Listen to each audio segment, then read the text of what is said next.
Екипата на Топ форма денеска се наоѓа на локалитетот Матка во друштво на членовите на алпинистичкиот клуб Матка и ќе ги видиме основите на алпинизмот и ќе научиме нешто повеќе за овој вид на спорт. Затоа денеска ќе ни помогне председателот на овој клуб Ристе Калинов. Ристе, добре дојде во Топ форма. Здраво, Сања. Ти благодарам што денеска сме ваши гости да можеме одблизу да видиме што всушност представува алпинизмот.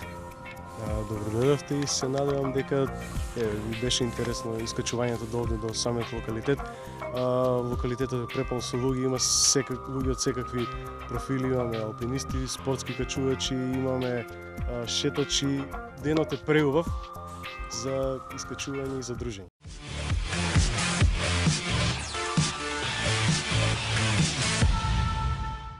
Навистина одбравме убав ден, сончев да поминеме денеска овде со вас и видовме дека всушност не е така лесно овој вид на рекреација и спорт и дека е потребно голема подготовка за да се дојде и да се искачува на овие карпи. Барем нас ни представуваше тешкотија. Тешкотијата е взаемна исто и нам некош не е лесно затоа што движењето во планина е секој со тешки ранци, со многу опрема, железарија.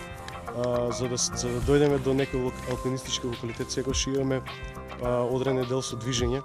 Значи, алпинизмот е како дериват од планинарските спортови, е на врвна форма на планинарски спорт. Ги содржи сите можни други типови на движење во планина. Користиме кратки насоки за тренинзи, користиме планинарење за движење во планина, ориентација, само искачување по карпи, по мраз, по снег, по секаков тип на непристапни терени. Значи, и за сето тоа да се постигне имаме редовни тренинзи. 3 пати неделно се трудиме да тренираме на вештачка карпа и плюс тренинзите ги надополнуваме со искачување на водно или на некоја од поблиските планини во кој каде живее. Значи, за да се биде алпиниста, најпрво треба да се занимаваме одредено време со планинарство, претпоставувам. Не, пожелно е, но не мора.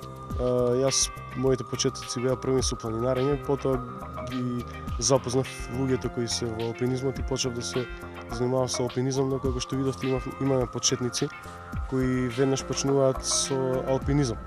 Се до систематскиот тренинг, значи мора да се почитуваат правила за движење на планина, за безбедност во планина и качување во карпа или други непристапни терени. Видовте дека користиме опрема секаде кај што се врши искачување, шлем, појас и стандардни патики за на карпа, јажиња, карабинери, се тоа си е ги користиме по пропис и како што треба. Тој што качува прв ја поставува опремата, тој што качува како втор партнер го осигурува и потоа ја собира опремата. На крај се симнуваат и двајцата од планината без да остават никакви траги од нивното искачување. Покрај природните карпи, често тренизите ги извршувате во затворена сала или отворена каде што постојат вештачки карпи на кои што тренирате. Колку е тоа битно за еден почетник во алпинизмот да посетува вештачка карпа? Основните движења, основниот дел од спортот кај алпинизмот е активности во природа, но заради такво е модерното време, заради секојдневните обврски имаме направена вештачка карпа и 3 пати неделно тренираме на неа. Карпата имаме прилагодена така да биде долните делови да се прифатливи и за почетници, за движење на телото, за приспособување на самите движења на раце, нозе и тежиште на телото, за да се стекне тој инстинкт за качување. Но секој што ќе дојде на карпа, еве и денес почетниците, сами гледаат дека качувањето во природа многу на некои места е полесно, поприфатливо за почетниците, но сепак вештачката карпа е неизоставен дел од секој наш тренинг.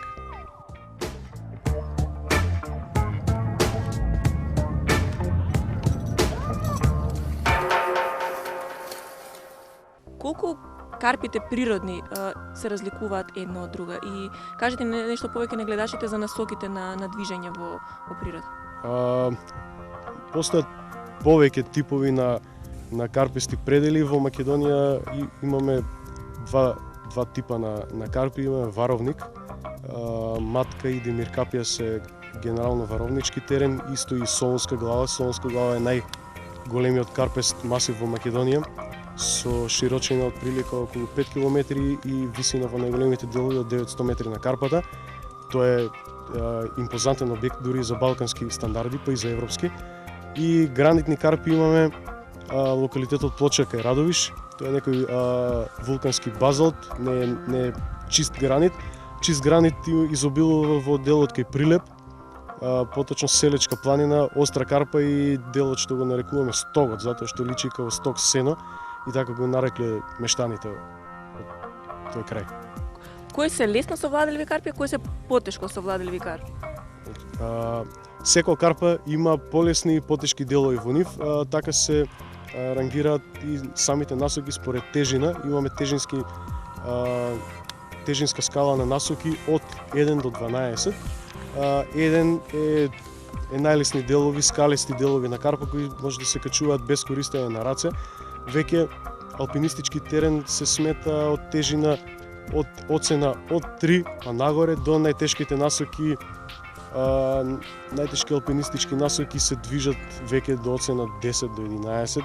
Тоа се многу тешки долги насоки кои може да ги скачуваат многу малку луѓе во светот, и најтешките оцени се веќе од ранг на насоки за спортско качување. Тие скачуваат исклучително мал број на луѓе, спремни качувачи кои и тие насоки се кратки. Најчесто се превисни делови на карпа со мощни мали фаќалишта за движење. На делови имат и огромни скокови. Во алпинизмот повеќе бараме места за природно осигурување на карпа и кај што може да се движиме со сопствено поставување на опрема која подоцна може да биде одстранета од карпата. А дали кога излегувате на терен на карпи, секогаш излегувате во пар или се случува некогаш и сами да искочите на терен?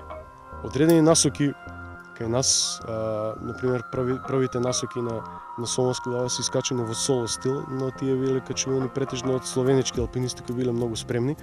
На Матка има насока која сите искачуваме во соло стил без опрема.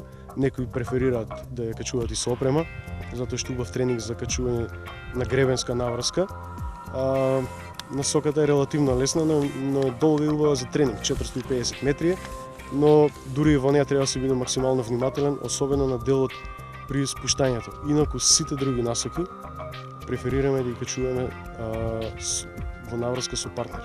Кај се наврзани со секојаш меѓу точки за осигурување. Ретки се луѓето кои ги имаат солирано насоките на Матка, може да се изборат на прсти, и тоа од една рака. Максимум 4-5 луѓе имаат солирано, тоа не го препорачувам на никого. Покрај физичката спремност за да се излезе на една насока е многу битно и од големо значење психичката спремност, концентрацијата и самодовербата во себе. Најчесто алпинизмот во суштина е екстремен спорт, но секогаш не мешаат со другите спортови кои изнудуваат адреналин. Но кај нас е потребно секогаш, дури во најопасните ситуации, ние сите си имаме најдено во некоја опасна ситуација на карпа. Јас сум бил на снег, значи таму кај што мислите дека е најневино, наједноставно, ние имавме заглавено тројца во снежен предел, веќе во вертикална на вертикална насока и беше релативно опасно, но успеавме да останеме присебни и да излеземе од таа опасна ситуација. Кога јас и во едно поранешно интервју кажав, секогаш кога адреналинот ќе ве надвладее во алпинизмот, сметете дека сте веќе пола загубени по теренот кај што се наоѓате. Кои услови се полесни за искачување на насока? Дали зимските услови или пак овие летни, сончеви, кои ги имаме денеска? Како да ви кажам, убавинот си го прави своето, никош не е тешко ако го сакате тоа што го правите. Во летно време е убаво заради сончевото време, убаво е кога качувате на карпа, кога одмарате на сидриште. Во зима е вистинскиот алпинизам. Опремени, како што викаше еден колега алпинист, вистинска представа за алпинисте во зимска опрема, со чизми, со крампони на нозете, со алатки во раце, на снег и на мраз во екстремно тешки услови. Тоа е вистинскиот алпинизам, борба против сопствените можности. Не е, алпинизмот не е како што велат сите да освоиме таа планина или да го победиме времето. Планината си е таму, не ја освојуваме никогаш. Може само да се искачеме на неја и да се симнеме. Таа е секогаш таму временските услови се тие, ние береме да одиме таму и да го правиме тоа. Значи борбата е со сопствените услови. Тежината е може да биде и во летни и во зимски услови. Во лето може да се најдете на карпа од 900 метри без вода. Тоа ќе биде многу поголема борба од било која авантура во зимски услови. Исто и во зима може да се најдете во урагански услови на температура од минус 30, минус 40, иако кај нас тие температури ги немаме, но секош може да отидеме некаде надвор, на Алпи или на поблиските делови од Хималаи.